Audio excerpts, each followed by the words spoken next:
Hello, bersama lagi kita dalam channel Cikgu Syuhada. Hari ni kita buat video unboxing. Okay, unboxing lagi sekali. Hari tu kita dah unboxing ni. Tapi hari ni kita nak unboxing ni barang dari Shopee. Okay. Kalau korang dah tahu, okay, korang boleh komen. Hari ni kita ada Arif.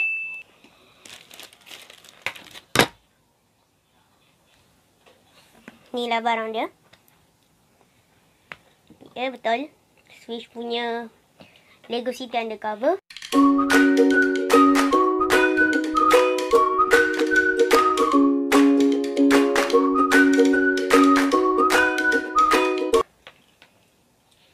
Okay. So, benda ni kita orang beli dari Shopee, dari KL. Dia post ke Sabah agak lama jugalah. Tak tahulah, mungkin masalah post laju. Tak tahu. Ni dalam dia. Dalam dia. Macam biasalah. Dalam dia memang lengkap lah. Kecil kan? Dia kas. Tu Lego City Undercover. Inilah barang dia. Barang dia kecil ni je. Okay. Tapi boleh. Ni kotak dia. Kotak depan. Nampak? Ni kat belakang dia. Ni.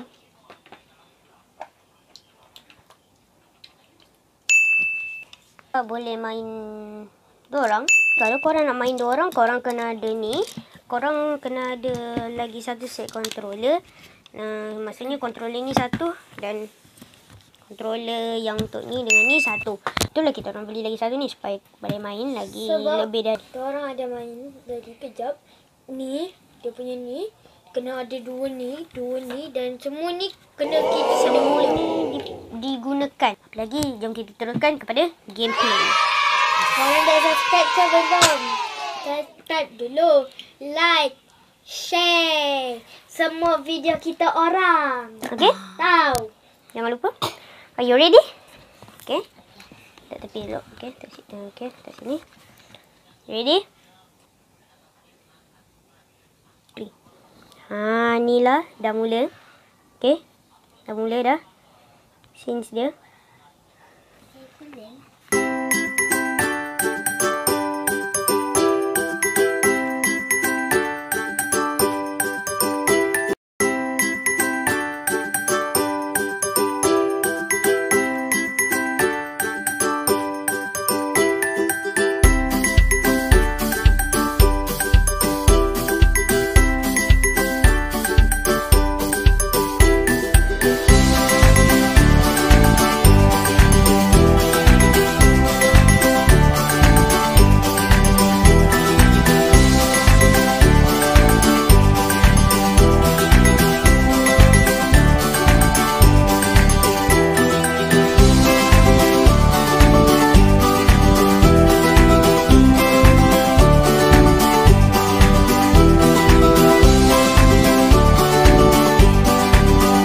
Jangan lupa like, share dan subscribe.